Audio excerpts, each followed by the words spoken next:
Bom dia a todos, bom dia a todas, sejam todos muito bem-vindos e bem-vindas a mais um ICL Mercado e Investimento. Bom dia para você que está assistindo a gente aí pela TV Pop em Sobradinho e Porto Alegre. Hoje é segunda-feira, dia de a gente saber o humor do mercado, então tem bastante coisa para a gente ver aí. O mercado um pouco mudou, mas ainda continua azedo. Tem também os resultados aí da semana passada que ficaram aí...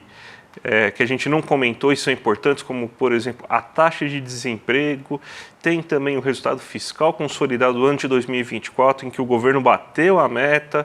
Tem também o rotativo do cartão e tem bastante assunto para a gente falar hoje, então vamos começar a falar desses assuntos, mas antes disso, vou falar um bom dia para a Débora aí, que hoje está de casa. Bom dia, Débora, tudo bem com você? Bom dia, André. Bom dia a todas e todos que estão em casa. Olha, bem, acho que não é a palavra, eu estou muito bem, não, cenourinha, mas a gente está aqui, né, mais um dia com vocês para falar sobre também rotativo, né, uma dívida que eu não quero pagar 400% de juros, então uma dívida que eu vou pagar hoje com vocês. A gente vai falar de cartão e a gente vai falar também de juros, como é que estão esses juros aí do rotativo e de outras modalidades de crédito que também estão bem altas. Mas tem bastante assunto para a gente tratar da semana passada. Saíram dados bem importantes, como o André falou, desemprego, o déficit, né, que está todo mundo de olho. Então a gente vai falar de tudo isso hoje com vocês. Então, Débora, já vamos direto para a nossa agenda, porque o que pode mexer na vida do nosso telespectador no dia de hoje, né? Então, tá bem recheada a agenda ou tá mais ou menos? Olha, hoje está recheada e recheada de PMIs, né? Porque saíram os PMIs industriais já da zona do euro, Reino Unido, dos principais países da Europa também já foram divulgados. Por lá, né, no Reino Unido, também saiu o CPI, que é o Índice de Preços ao Consumidor, e o Núcleo, só que esses ainda são preliminares de janeiro.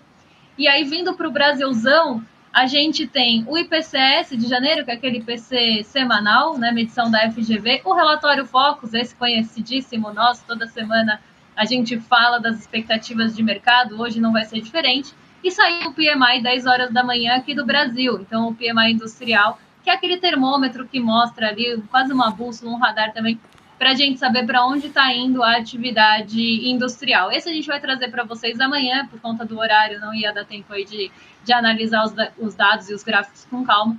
Então a gente vai trazer para amanhã, mas não para por aí, porque lá nos Estados Unidos também saiu o índice dos gerentes de compras, o famoso PMI. Então a gente tem também medição lá nos Estados Unidos. Hoje dirigentes do Fed também falam por lá. Então a gente tem o presidente do Fed de Atlanta, o Rafael Bostic, participando de uma conversa ali em Atlanta mesmo. Nos Estados Unidos, mais para o fim do dia, o Departamento do Tesouro divulga estimativas trimestrais de empréstimos federais.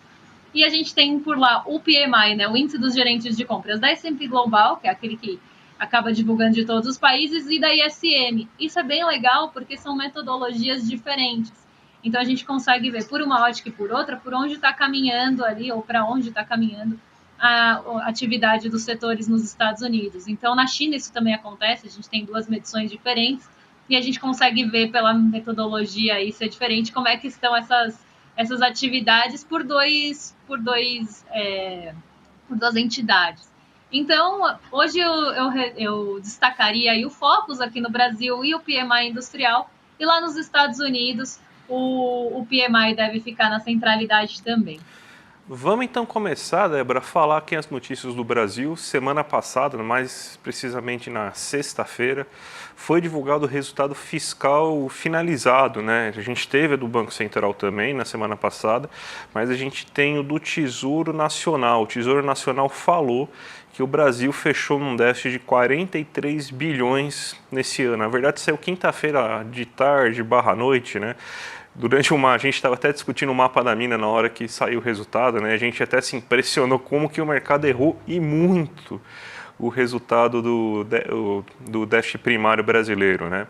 E se você considerar que tem gastos extraordinários, inclusive, você teve então um resultado primário aí de 11 bilhões, porque boa parte desse déficit foi produzido justamente por causa do Rio Grande do Sul, que você teve gastos extraordinários, que inclusive não fazem parte da metodologia do novo arcabouço fiscal. Então esses gastos não servem para pré-feitos aí de cálculo para a regra fiscal vigente, até porque o mercado queria que as pessoas se afogassem, a gente já falou isso, né? Porque eles estavam reclamando aí do excesso de gastos, mas felizmente o mercado não manda em tudo aqui no Brasil, então fez-se os gastos para recuperar o Rio Grande do Sul, para salvar a vida de pessoas, para conseguir fazer medidas de emergência, para reconstruir pontes, cidades, então esses gastos acabaram entrando e por isso que a gente teve esse déficit de 43 bilhões. Senão seria um déficit de 11 bilhões. A gente até montou aqui para vocês o que você teve aí de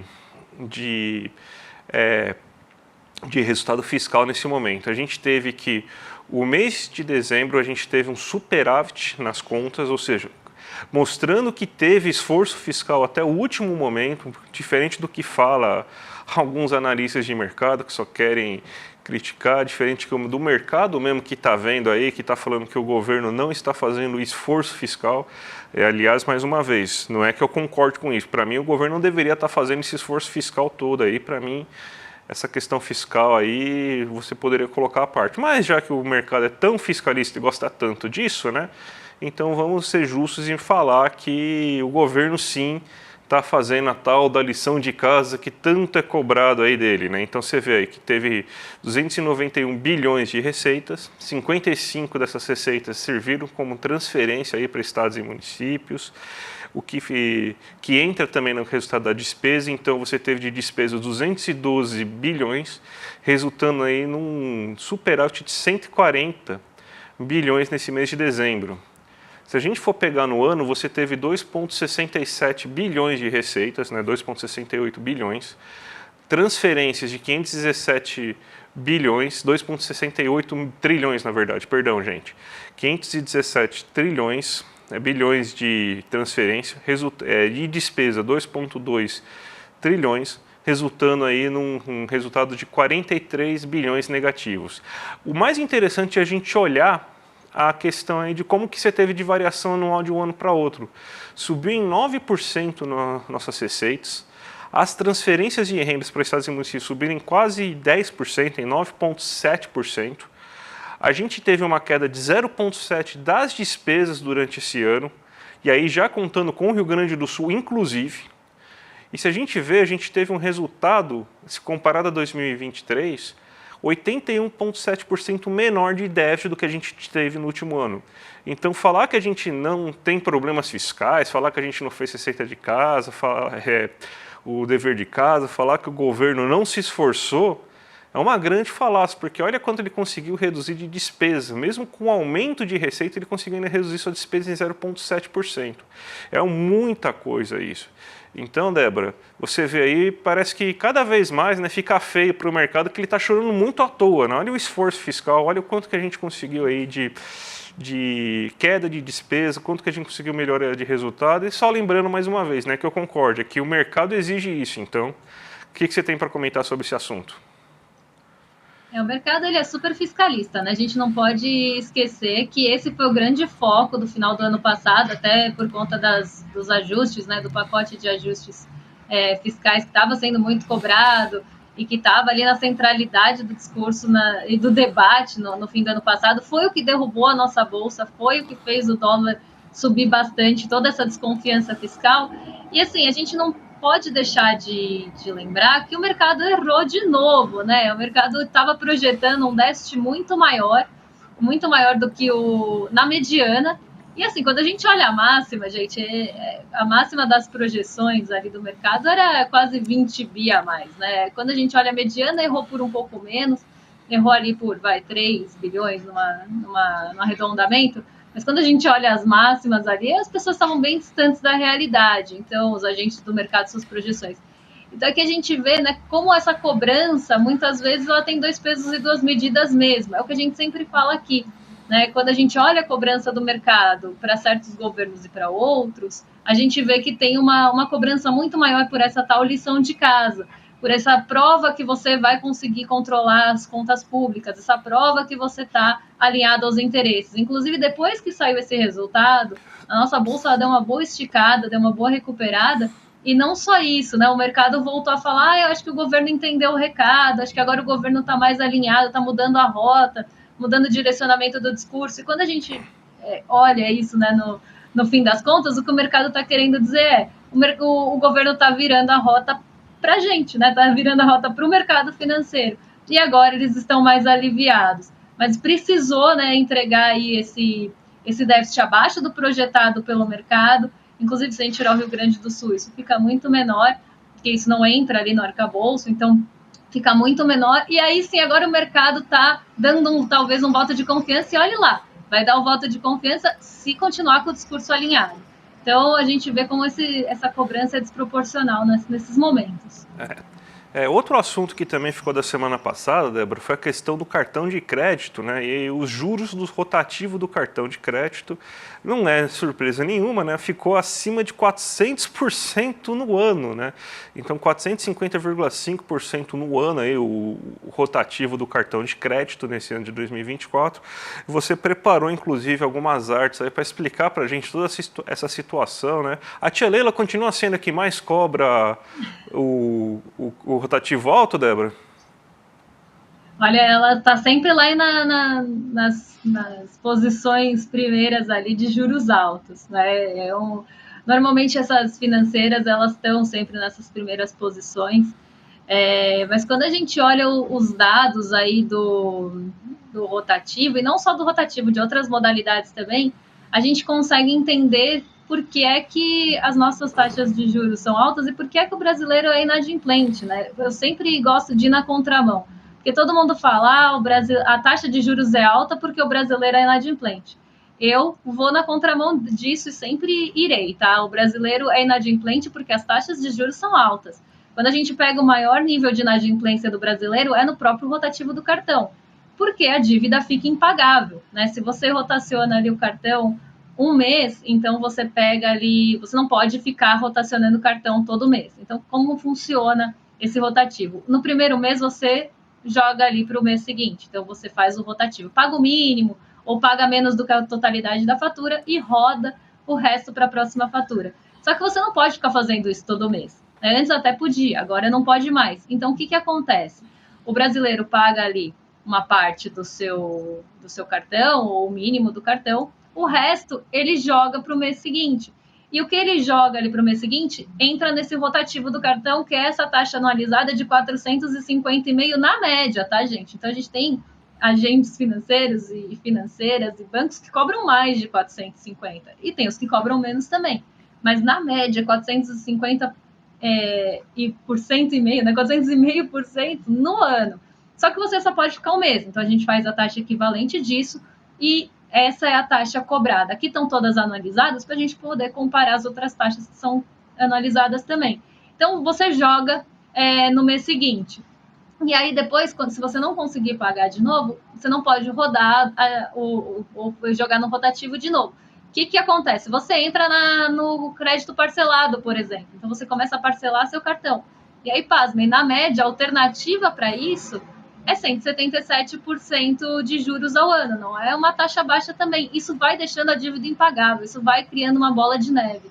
E na semana passada, na verdade na outra semana, né, eu não quero pagar 450% de juros com vocês, nem ficar com o meu nome em qualquer instituição aí de proteção ao crédito, então eu vou explicar para vocês a questão do cartão de crédito que eu estava falando. Porque muita gente fala, Débora, mas cartão de crédito é endividamento? Ele é um endividamento, né? O próprio nome diz, é um cartão de crédito. Você está tendo ali um crédito do banco que está deixando você jogar suas compras para o próximo mês ou parcelar as compras, mas você tem aquela dívida com o banco. Enquanto você não pagar a sua fatura, você tem aquela dívida em aberto com o banco. Enquanto você não pagar suas faturas parceladas, se você entrar ali, sei lá, no seu registrato do Bacen, você vai ver que você tem uma dívida com a financeira do banco ali, ou com qualquer outra financeira, no valor total da sua fatura. Né? Então, essa é uma dívida. Porque enquanto você não pagar, ela é existente. Enquanto você não pagar, você também está sujeito a essa cobrança de juros. Porque no primeiro mês, se você pagar a totalidade, você não vai ter juros nenhum. Só que muitos brasileiros não conseguem pagar essa totalidade. Muitos brasileiros parcelam a fatura do cartão. E aí que entram os juros mais altos aqui do Brasil. E não surpreendentemente, são as maiores taxas de inadimplência também, voltando lá à tabela. Então, quando a gente olha, a maior taxa de inadimplência está realmente no rotativo do cartão, porque ele é impagável.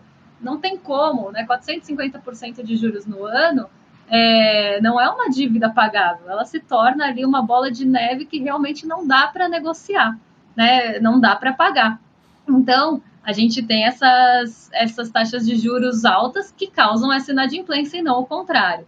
Até porque nada justificaria uma taxa de 450% na média. Agora, a gente tem outros tipos de créditos aqui no Brasil que também tem taxas altas, mesmo que tenha ali a garantia. Então, a gente tem, por exemplo, o crédito pessoal ali para aquisição de veículos, né? Aquele que tem o veículo como garantia, ou consignado mesmo, que tem o salário, né? Ali a folha de pagamento como garantia, já vem descontado na fonte.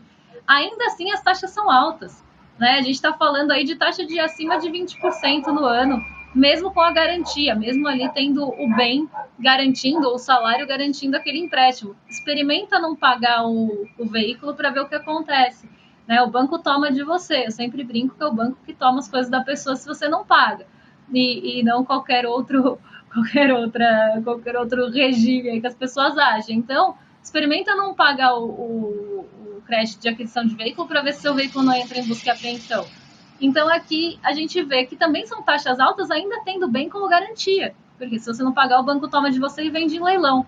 E tem o famoso cheque especial, né? O cheque especial é aquela modalidade de crédito que você usa o limite da conta, né? Então é quando você fica com a conta no vermelho e aí, enquanto você não cobre, você vai pagando o cheque especial. Ela normalmente é uso emergencial, mas muita gente fica presa também no cheque especial, porque aí debita os juros e come mais um pouco do limite da conta e assim vai entrando também numa bola de neve, porque os juros é muito alto.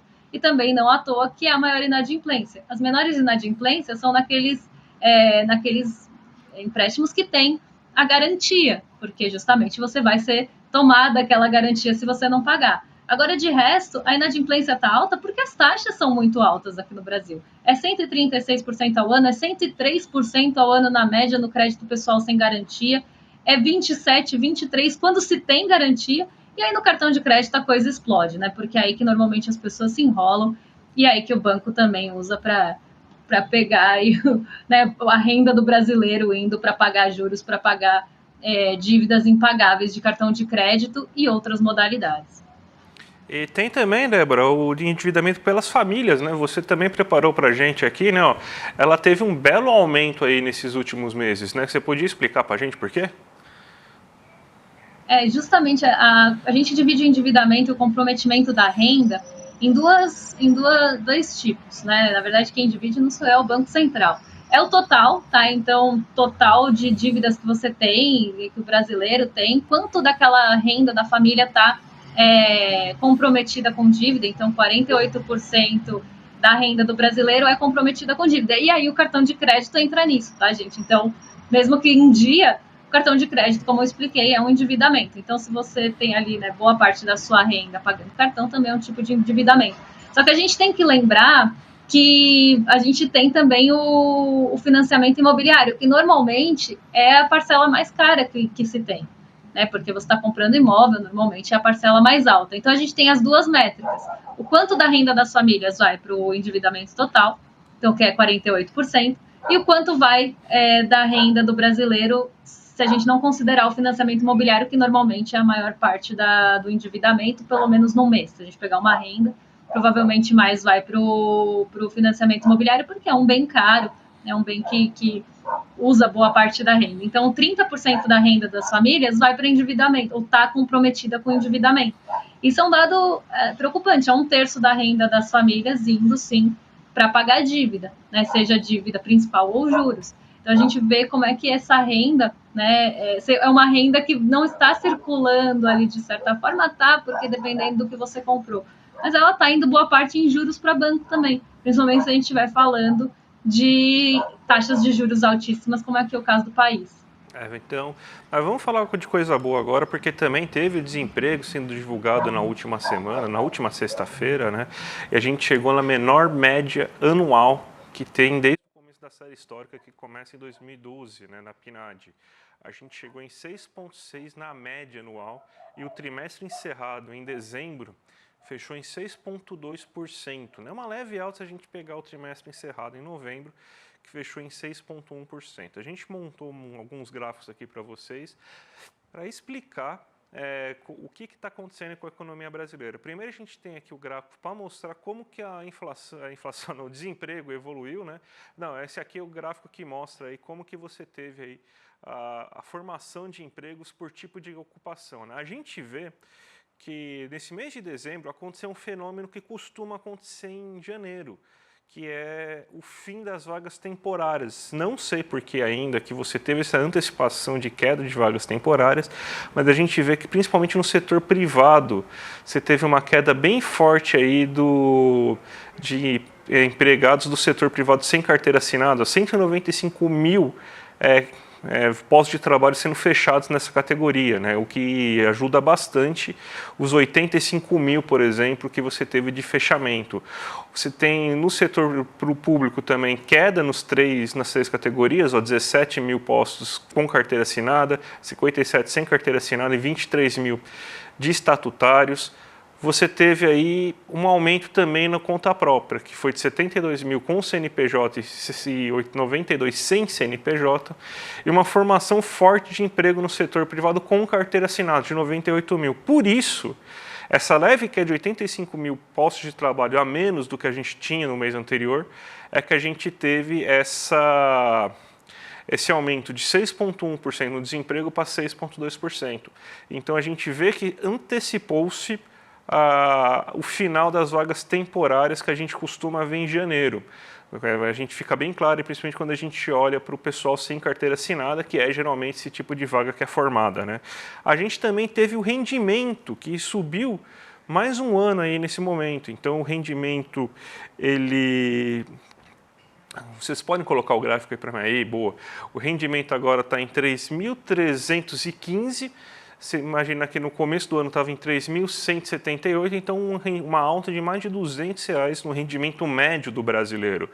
Uma série de coisas ajudaram a fazer isso ser possível. Primeiro, um aumento real no salário mínimo, que ajuda com que as condições de negociação salarial pelos trabalhadores se fortaleça. Desemprego baixo, que melhorou também as condições de negociação, tanto que a gente vê que as negociações salariais, 85% delas, geraram altas acima da inflação. Você também aí teve baixo custo para reajuste salarial. Então, com uma inflação que foi de 4,83%, o custo é bem menor de reajuste do que com uma inflação de 2 anos atrás, que você estava em quase 10% de inflação. 3 anos atrás, quase 10% de inflação. Então, você teve uma série de coisas que ajudou a melhorar a situação da renda do brasileiro. Então a gente vê que o ano de 2024 se confirma como um bom ano para o mercado de trabalho brasileiro, um desemprego bem baixo, que ainda tem espaço para melhorar, não estamos em pleno emprego, não estamos aí também na taxa natural de desocupação, né, que o Banco Central gosta de colocar isso aí para medir a inflação, e a gente está com o rendimento aumentando. Então, boas notícias aí do mercado de trabalho, né, Débora? Pelo menos uma boa notícia aí, né? Depois de falar de taxa de juros alta. Bom, o déficit também, de certa forma, é uma boa notícia. Mas aí uma boa notícia vindo do mercado de trabalho, que tem sido um desafio bem importante, né? Porque a gente precisa lembrar que o mercado de trabalho ele tem o desafio de ter o desemprego caindo, com o rendimento aumentando, e com as vagas formalizadas normalmente, né? Então não ser ali o conta própria sem CNPJ, que é a informalidade, a maior informalidade que a gente pode ter, né? Então não ter o crescimento ali e sim nas vagas que trazem mais formalização para o trabalhador e com o aumento da renda junto. Isso que é o grande desafio, porque baixar o desemprego por baixar o desemprego, ele tem que vir com qualidade, né? E a renda, pelo menos, já está ali trazendo um pouco mais essa qualidade, coisa que a gente não via no passado, justamente não só pela inflação mais alta para recompor o salário, mas também aí por todo o achatamento que estava tendo, né? Se a gente pega desde que a gente teve reforma trabalhista, onde a gente começa a ter as piores condições, né, para se melhorar o mercado de trabalho. A gente começa a ter a maior desarticulação, né? Então, tudo isso pesa no mercado de trabalho e nessa qualidade do emprego. Mas agora, né, com o desemprego um pouco mais baixo, com as condições para renegociar um pouco melhores, a inflação também um pouco mais contida para trazer esses rendimentos acima da própria inflação, rendimento real. Então, tudo isso ajuda, mas ainda é um grande desafio aí para o nosso mercado de trabalho para que a gente consiga esse emprego com qualidade. Débora, a gente tem 2 minutinhos aí, 3 minutinhos, vamos rapidamente falar do Focus, né, que mudou pouca coisa, na verdade, né? Não teve muita novidade essa última semana para eles mudarem a projeção de fato, eles só continuam piorando a inflação, não sei porquê. Não tem nada que faça com que eles tenham um reajuste aí nesse aumento da inflação, mas eles aumentaram aí de 5,5 para 5,51 para esse ano, e do próximo ano estava em 4,22, agora está em 4,28. No resto, exatamente a mesma coisa, 2,06 de crescimento econômico esse ano, 1,72 para o próximo, R$ 6,00 de taxa de câmbio para esse ano e para o próximo, 15% de Selic para esse ano, 12,5% para o próximo. Ou seja, eles estão ainda naquela mesma historinha que eles estavam falando, só que mudando algumas coisas, né? Cenário pessimista, inflação mais elevada, que vai precisar de juros maior para conter, câmbio pressionando a inflação e desaceleração econômica nos 2 últimos anos. Tudo isso por uma questão fiscal que se mostrou agora que cada vez menos tem motivos para preocupar a economia, né? E a choradeira e o pessimismo continua, né, Débora? Exatamente. Quando você fala, não sei por quê, porque realmente não tem nenhum dado de inflação que tenha saído fora da normalidade para subir assim a projeção do Focus para a inflação. Foi, de fato, o único dado aí que mudou da semana passada para essa. Mas o que eu vejo aí, o porquê seria justamente para sustentar essa Selic em 15%. Né? Então, se o câmbio não vai mudar e eles esperam que vai continuar em 6%, pode vir pressão inflacionária pelo câmbio, mas isso não é totalmente transferível, né? E nem tem um peso grande, mas nem a totalidade do peso do IPCA. Só que teria aí uma baixa, vamos pensar assim, dessa parte da inflação se entrar recurso aqui estrangeiro por meio dessa Selic altíssima. Só que precisa de uma Selic crescente para poder justificar essa taxa de juros alta, né? Porque a gente está com a maior taxa de juros real do mundo. Na semana passada eu falei que a gente estava em segundo lugar brigando com a Argentina perdeu o posto, porque a Argentina cortou a inflação. Então, agora a gente, pensando na inflação que está projetada para lá, né, não que eu concorde também com a inflação que está projetada para lá, mas considerando esse cálculo, agora a gente está no primeiro lugar. Brasil aí no top, né, no ranking, no primeiro lugar da taxa de juros real mais alta. Então, precisa aumentar essa inflação para sustentar essa historinha de Selic a 15%, porque a gente vai continuar com a taxa de juros real mais alta do mundo, e aí essa projeção de inflação equaliza isso. Mas a gente viu que o mercado financeiro errou muito no passado, e nos anos anteriores também, principalmente projeções de IPCA no começo do ano, e vamos ver se esse ano vai acontecer a mesma coisa, né? Continua subindo, mas vejo muito para sustentar essa história, essa narrativa aí de Selic alta para conter essa inflação. Se não tiver inflação para conter, o que vai justificar a Selic? Só se for o câmbio, olha lá. Exatamente. Débora, vou me despedindo de você antes da gente passar nossos recados finais aí. Então, quer falar a última palavrinha para a audiência? Vamos só dar meu tchau aqui. Amanhã estou de volta. Não sei se estou no estúdio. Espero que sim. Espero ter melhorado já. E aí eu vou estar com vocês por aí. Um beijão para vocês e até amanhã. Até mais, Débora. Melhoras aí para você. E, gente... Obrigada. Ainda está liberado o replay do mapa da mina. Vocês viram aí, quem não viu na quinta-feira foi imperdível. Mais de 100 mil pessoas viram o mapa da mina. E se você não viu, ó, corre para ver que o replay ainda está liberado, gente. É uma aula online gratuita aí.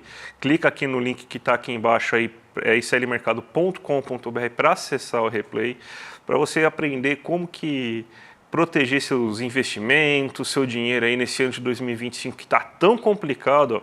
Tarifaço do Trump ontem, então mais uma pimentinha aí nesse ano de 2025 que já começa com fake news da extrema-direita, que começa com essa Selic nas alturas, com todos esses ruídos, empresas de tecnologia sofrendo com a DeepSeek. Então, o ano já começou com tudo e quer saber se proteger? Vem aqui no Mapa da Mina que a gente ensina, gente. Foi muito boa aula, vale muito a pena. E eu sempre falo, né? É a melhor aula de economia do ano que você vai ter aqui na casa, gente. Então, iclmercado.com.br, acesse aí e veja. Se você não viu, aproveite a chance que o replay está liberado. Se você quer ver de novo, veja, porque é muito bom. Foi muito bom. Então vale a pena ver de novo aí também quem já viu, tá bom?